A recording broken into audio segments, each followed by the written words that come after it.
The Lord. एक बार फिर से अद्भुत परमेश्वर के अद्भुत वचन को सीखने और सुनने के लिए आप सबों का स्वागत है। रूत की पुस्तक, उसका 3रा अध्याय, उसकी 3री आयत। यहाँ पे नौमी रूत को सलाह देती है।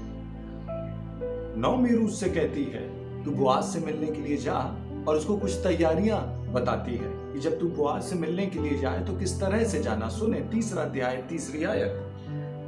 तू स्नान कर, तेल लगा और अच्छे वस्त्र पहनकर खलियान को जा, परंतु जब तक वह खा पी ना चुके तब तक अपने आप को उस पर प्रकट न करना।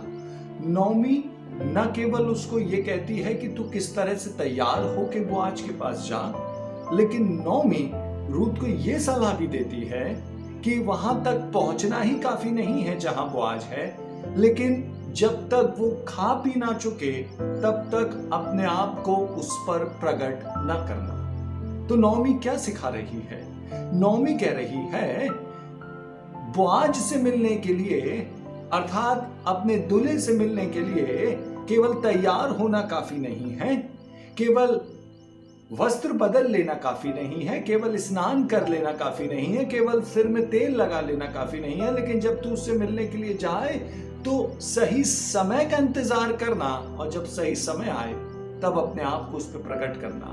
और मैं आपसे बोलूं, यही तो स्वर्गीय बोआज से मिलने का तरीका है, यही तो प्रार्थना में परमेश्वर से मिलने का तरीका है। जब भी प्रार्थना में जाएं, यीशु के लहू से धुले हुए, पवित्र आत्मा का अभिषेक सिर पे लिए हुए, एक धार्मिकता का वस्त्र धारण किए हुए परमेश्वर की उपस्थिति में जाएं। लेकिन उसके बाद जब आप परमेश्वर की उपस्थिति में जाते हैं तब रूत से सीखें जो नौमी ने उसे सिखाया। नौमी ने उससे कहा अपने आप को जल्दबाजी में प्रकट मत करना, अर्थात अपनी बातें जल्दबाजी में बोआज से मत कहना, वेट करना। जब वो खा पी चुके, जब वो अकेला हो जाए तब अपने आप को उसके ऊपर प्रकट करना। तो मैं आपसे कहूं, यही तो एस्थर ने किया था। जब एस्थर रानी बन जाती है और उसे पता चलता है कि मेरी जाति के ऊपर एक बहुत बड़ी विपत्ति, विडंबना आ गई है, तब वो राजा के पास उपवास करके जाती है, तैयार होके जाती है। लेकिन जब वो राजा के पास जाती है और राजा उसे एक्सेप्ट भी कर लेता है, राजदंड भी बढ़ा देता है, तब वो उतावली में राजा से कुछ नहीं कहती। यहां तक कि राजा उससे कहता है कि तू मांग क्या मांगती है, आधा राज्य तक तुझे दे दिया जाएगा। लेकिन एस्थर जल्दबाजी में अपनी बात नहीं कहती है। एस्थर वेट करती है सही समय का। वो राजा को न्योता देती है, राजा उसके भोज में आता है, फिर राजा अपनी बात को दोहराता है कि मांग क्या मांगती है, फिर भी वो जल्दबाजी नहीं करती है, फिर वेट करती है। रूत से सीखें, एस्थर से सीखें, अपनी बात कहने के लिए सही समय का इंतजार करें। अर्थात जब भी आप प्रार्थना में जाएं, बस प्रार्थना में जाके अपनी नीड परमेश्वर को ना बताने लगें। अपनी जरूरतों के बारे में, अपने परिवार की जरूरतों के बारे में, अपने बच्चों की जरूरतों के बारे में, अपनी कलीसिया की जरूरतों के बारे में, अपने लोगों की नीड्स के बारे में परमेश्वर को जाते ही साथ ना बताने लगें, लेकिन खामोशी से वेट करें, वेट करें, वेट करें। ऐसा होने दें कि सही समय आए और पवित्र आत्मा हमारे अंदर से उन प्रार्थनाओं को कराए जो परमेश्वर हमसे चाहता है। चाहते ही साथ जल्दबाजी में अपनी बातें प्रकट ना करें। सही समय का, सही पवित्र आत्मा के फ्लो का, पवित्र आत्मा के बहाव का, पवित्र आत्मा के बहने का, पवित्र आत्मा के चलन का जो प्रार्थना में होता है, उसके लिए वेट करें। जब सही समय आएगा, पवित्र आत्मा आप में से होकर अपने आप प्रार्थना करना शुरू करेगा। मूसा को देखें, जब मूसा परमेश्वर की उपस्थिति में गया, लिखा है 40 दिन वो उसकी उपस्थिति में रहा, लेकिन शुरू के 6 दिन ऑलमोस्ट वो खामोश बैठा रहा। बाइबल में लिखा है 7वें दिन परमेश्वर बोला।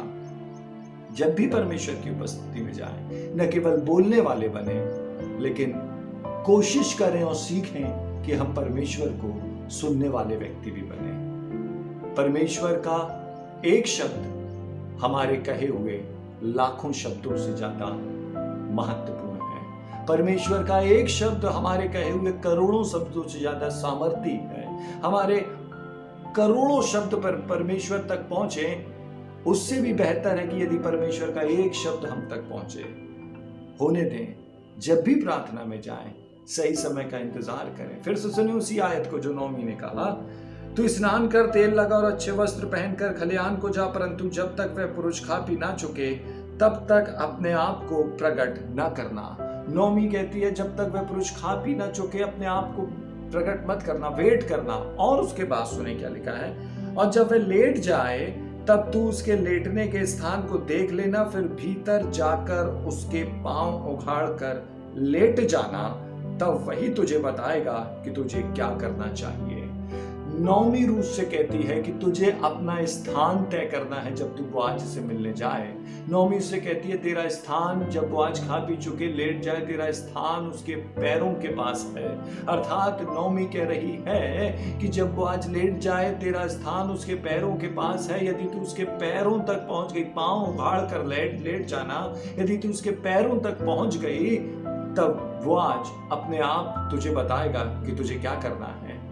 और मैं आपसे कहूं, कलीसिया का सही स्थान परमेश्वर के चरणों में है। यदि रूथ बोआज के चरणों में जाके अपने गंतव्य को बदल सकती है, तो मैं और आप भी यदि परमेश्वर के चरणों में चले जाएं तो परमेश्वर मेरे और आपके लिए भी सब कुछ बदल देगा। सुने, एक बार यीशु मसीह एक अतिथि बनकर एक व्यक्ति के घर में भोजन करने गया, और जब यीशु मसीह भोजन कर रहा था तब लिखा है लूका रचित सुसमाचार उसका 7वां अध्याय उसकी 38वीं आयत, और उसके पांव के पास पीछे खड़ी होकर रोती हुई उसके पांव को आंसुओं से भिगोने और अपने सिर के बालों से पोंछने लगी और उसके पांव बार बार चूम कर उस पर इत्र मला। बाइबल कहती है कि एक स्त्री आती है जो यीशु मसीह के पैरों पर बहुमूल्य इत्र डालती है और पैरों को अपने बालों से पोंछने लगती है। उस स्त्री ने अपना सही ठिकाना पा लिया, उस स्त्री ने गंतव्य पा लिया। यदि मैं और आप अपने स्वर्गीय बुआज के कदमों में चले जाएं, यदि मैं और आप अपने स्वर्गीय बुआज के कदमों में जाके ठहरना सीख जाएं, हमारा स्वर्गीय बुआज बताएगा कि हमें क्या करना है। समझें, ये स्त्री आई और यीशु मसीह के पैरों पे इत्र डाली और कुछ कही नहीं, बस उसके चरणों में रही, उसके चरणों में रही। और यही तो भजन संहिता में लिखा है, भजन संहिता 91 उसके पहले अध्याय में लिखा है। सुने, जो परम प्रधान के छाए हुए स्थान में बैठा रहे वह सर्वशक्तिमान की छाया में ठिकाना पाएगा। बाइबल में लिखा है यदि हम परमेश्वर के छाए हुए स्थान में बैठे रहें तो हम परमेश्वर की छाया में ठिकाना पाएंगे। होने दें हम परमेश्वर के चरणों में बैठने वाले लोग बने, और न केवल बैठने वाले, लेकिन नौमी ने रूस से कहा जब तू बुआज से मिलने जाए तब उसके चरणों में बैठ जाना, वेट करना, वही बताएगा कि तुझे क्या करना है। यदि आप धीरज से परमेश्वर के चरणों में प्रार्थना में बैठना सीख जाए तो फिर परमेश्वर ही आपके भविष्य के लिए सब कुछ बताना शुरू करेगा।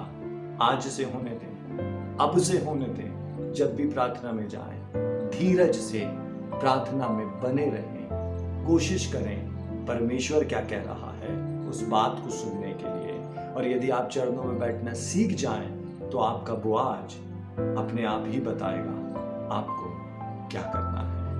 आइए प्रार्थना करें। परमेश्वर धन्यवाद, एक बार फिर से हम आपकी उपस्थिति में हैं। धन्यवाद इस अद्भुत बातों के लिए नौमी ने रूस को सिखाया, और आज आपका आत्मा हमें सिखा रहा है कि हमें आपके चरणों में केवल जाना काफी नहीं है, लेकिन धीरज के साथ ठहरना भी है।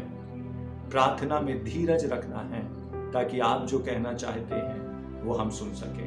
हम में से हर एक की सहायता करें ताकि हम आपको सुन सकें। धन्यवाद यीशु मसीह के नाम में, आमीन। परमेश्वर आपको आशीष दे।